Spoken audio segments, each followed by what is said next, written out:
সবাইকে সুস্বাগতম। শর্টকাট সলিউশনের পক্ষ থেকে আবারও সবাইকে সুস্বাগতম। পর্ব 1 এবং 13 পর্যন্ত আমরা 1.1, 1.2 এই পর্বগুলো আলোচনা করেছিলাম, অর্থাৎ এই অনুশীলনের অধ্যায়ের অঙ্কগুলো আমি করার চেষ্টা করেছিলাম। আজ আমরা আরেকটি নতুন টপিক নিয়ে আলোচনা করব। যদিও বা এই টপিকটি নতুন, কিন্তু এগুলো আমরা পূর্বেও শিখেছি। অর্থাৎ এই টপিকটি হচ্ছে গসাগু। তাহলে গসাগুর পূর্ণরূপ কি? গসাগুর পূর্ণরূপ হলো গরিষ্ঠ সাধারণ গুণনীয়ক।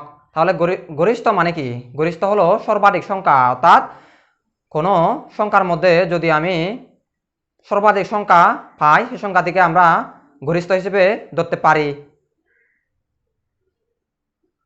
এই গসাগু পদ্ধতি আমরা দুইটিভাবে করতে পারি। অর্থাৎ প্রথম ধাপটি হচ্ছে সাধারণ গুণনীয়ক বের করে এবং দ্বিতীয় ধাপটি হচ্ছে মৌলিক গুণনীয়ক বের করে। প্রথম ধাপটির মধ্যে আমরা যে জিনিসটি পাই সেটিকে হচ্ছে আমাদের প্রথমে গুণনীয়ক বের করতে হয়। তাহলে গুণনীয়ক জিনিসটি কি? গুণনীয়ক হলো সেই সকল স্বাভাবিক পূর্ণ সংখ্যা যে সংখ্যা আরেকটি সংখ্যাকে সম্পূর্ণরূপে ভাগ করতে পারে। আরেকবার বলতেছি, গুণনীয়ক হলো সেই স্বাভাবিক পূর্ণ সংখ্যা যে সংখ্যা আরেকটি সংখ্যাকে সম্পূর্ণরূপে ভাগ করতে পারে বা এক্সপ্রেস করতে পারে, অর্থাৎ প্রকাশ করতে পারে।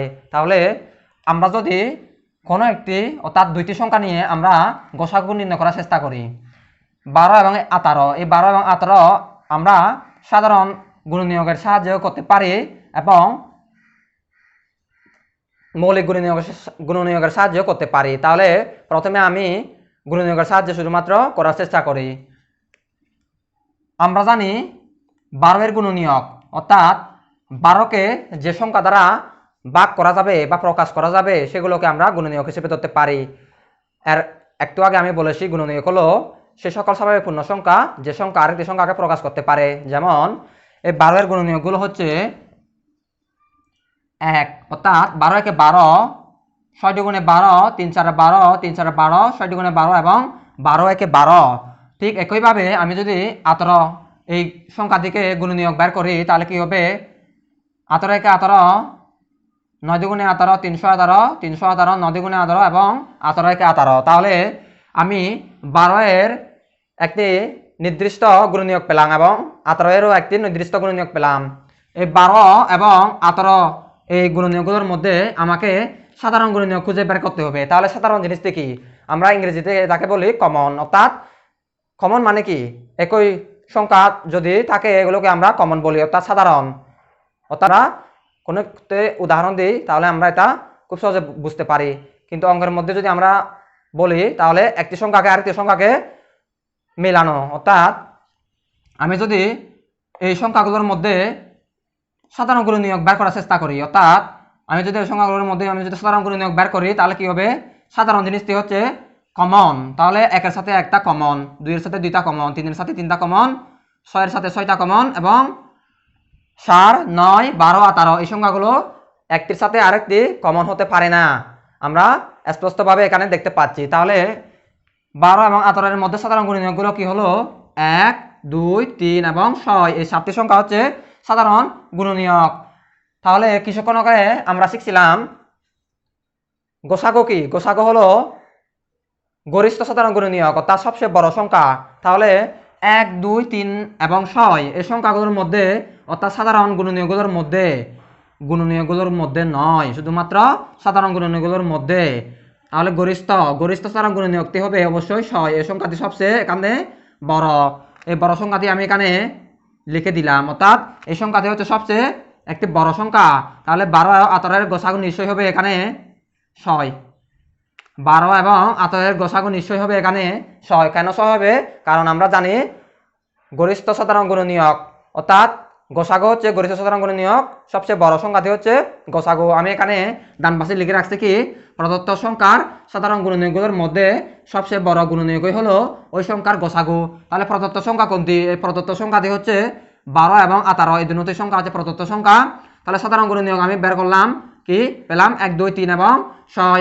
তাহলে সবচেয়ে বড় সংখ্যা এখন, তাহলে সবচেয়ে বড় সংখ্যা থেকে এখান থেকে 6, অর্থাৎ সবচেয়ে বড় গুণনীয়ক। তাহলে ওই সংখ্যার এগুলো কি হবে?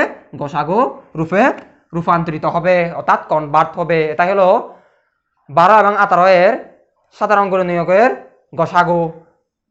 এরপরে আমরা যে জিনিসটি পাচ্ছি সেটি হচ্ছে ঠিক একই সিস্টেমে একইভাবে একই সংখ্যা দিয়ে অর্থাৎ 12 এবং 18 এই সংখ্যা দিয়ে আমরা মৌলিক গুণনীয়কগুলো খুঁজে বের করার চেষ্টা করব। এরপরে আমরা সাধারণ মৌলিক গুণনীয়ক খুঁজে বের করব। তারপরে আমরা সবশেষে গসাগু পাবো। আমি প্রথমে যে সংখ্যাগুলো লিখলাম সে সংখ্যা দিয়ে মৌলিক গুণনীয়ক খুঁজে বের করব।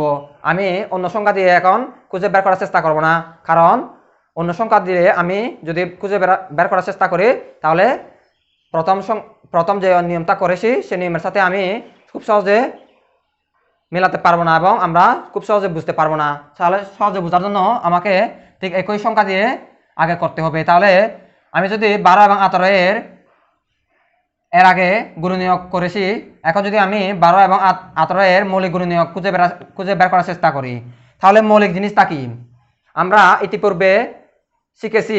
আমরা কোন পূর্বে শিখেছি তা আমার এখন মনে নাই, কিন্তু 1 থেকে 13 পর্বের মধ্যে নিশ্চয়ই এই সংখ্যাগুলো নিয়ে আলোচনা করা হয়েছে। তাহলে মৌলিক গুণনীয়ক মানে কি? মৌলিক গুণনীয়ক হলো সেই সকল গুণনীয়ক যে সংখ্যা শুধুমাত্র 1 এবং ওই সংখ্যা দিয়ে প্রকাশ করা যায়, অর্থাৎ যে সংখ্যা শুধুমাত্র 1 এবং ওই সংখ্যা দিয়ে প্রকাশ করা যাবে তাহলে সেগুলোকে আমরা মৌলিক গুণনীয়ক বলবো।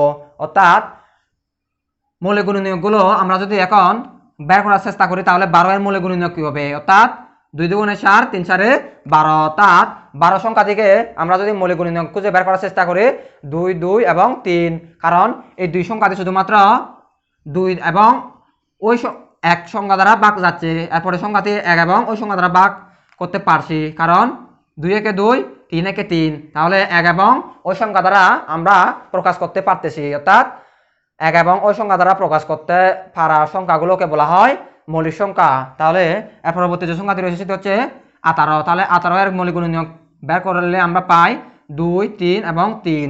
তাহলে এই 2 3 3 দুই সংখ্যা দিয়েও 1 এবং ওই সংখ্যা দ্বারা প্রকাশ করা যাচ্ছে, 3 সংখ্যা দিয়েও 1 এবং ওই সংখ্যা দ্বারা প্রকাশ করা যাচ্ছে, এবং ওই 3 সংখ্যা দিয়েও 1 এবং ওই সংখ্যা দ্বারা প্রকাশ করা যাচ্ছে। তাহলে আমি এখানে সংখ্যাগুলোর মধ্যে মৌলিক গুণনীয়ক পেলাম। ঠিক একইভাবে আমরা এখন সাধারণ মৌলিক গুণনীয়ক বের করব। এর পূর্বে আমরা শুধুমাত্র সাধারণ গুণনীয়ক বের করেছি, এখন আমরা সাধারণ মৌলিক গুণনীয়ক বের করার চেষ্টা করব। আমি একটু আগে বলেছিলাম সাধারণ মানে কি, তা হচ্ছে কমন, অর্থাৎ একটি সংখ্যার সাথে আরেকটি সংখ্যার ম্যাচ হওয়া। তাহলে 12 এবং 18 এর মৌলিক গুণনীয়কের মধ্যে 2 এবং 3 এর সংখ্যাগুলো একটির সাথে আরেকটি মিলে যাচ্ছে, অর্থাৎ ম্যাচ হচ্ছে। তাহলে 12 18 এর সাধারণ মৌলিক গুণনীয়ক নিশ্চয়ই হবে 2 ও 3। তাহলে সংখ্যা অনুসারে আমরা কি বলতে পারি? প্রদত্ত সংখ্যার সাধারণ মৌলিক গুণনীয়কগুলোর গুণফল হবে ওই সংখ্যার গসাগু, অর্থাৎ প্রদত্ত সংখ্যা হচ্ছে এখানে 12 ও 18 এবং সাধারণ মৌলিক গুণনীয়ক আমি খুঁজে বের করলাম 2 2 3 2 3 3।